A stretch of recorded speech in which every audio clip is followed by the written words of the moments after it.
There are few things that Benny had experienced from up high that he never told another soul about.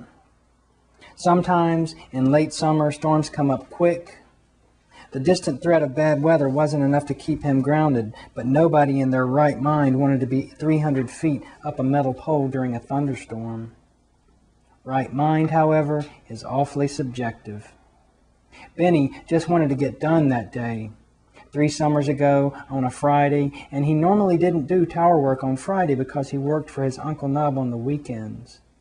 But the flashing beacon and 2 other bulbs had burned out at the very top of a tower not too far from the county airport. Leaving the dead bulbs in place for the weekend was a dangerous proposition because of all the weekend flying lessons.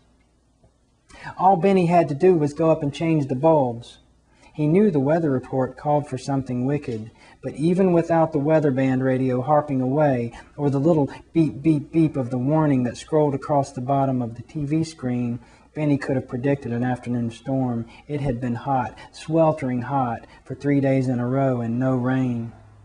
The rains were due. "Come on, Benny," his boss said on the telephone. "You're quicker than anybody else. 45 minutes max, half an hour, that's all it would take."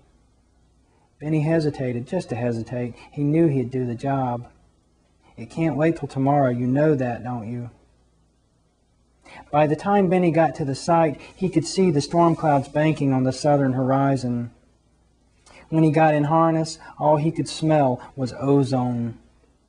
The storm was a mile or more away, so the sky overhead was clear, but the color shift had already occurred. Everything that could reflect light did so with a yellowish pall. 45 minutes, half an hour. The wind picked up when he was halfway to the top of the rungs. Benny hurried. Because he was in a hurry, he clipped himself to the tower at intervals of 25 feet or more instead of the usual 10 feet. Besides, Benny never fell. He watched a wall of heavy rain overtake a small dairy farm a quarter mile from the tower. The cows got nervous when the thunder started. They trudged single file toward the barn. With one bulb changed, the mist that moved ahead of the rainfall cooled Benny's face. He'd forgotten to roll up the windows in his van. Oh well. Benny let the second bulb, the burned one, drop to the ground. Even through the gut-rumbling thunder, he heard the bulb explode on impact with whatever it hit. Before Benny made it to the top bulb, the most important one, he was in the thick of the storm. All the towers are grounded, so Benny wasn't that afraid of lightning, but Lord, the wind and the thunder and the heartless black of the clouds so thick he could no longer see the trees, the field, his van, nor the ground below him. Benny went to reach for the last rung. He knew he'd clipped the carabiners in place. He remembered doing it. But he never expected such a gust of wind, such a thunderclap that seemed to have him at its core. Benny fell.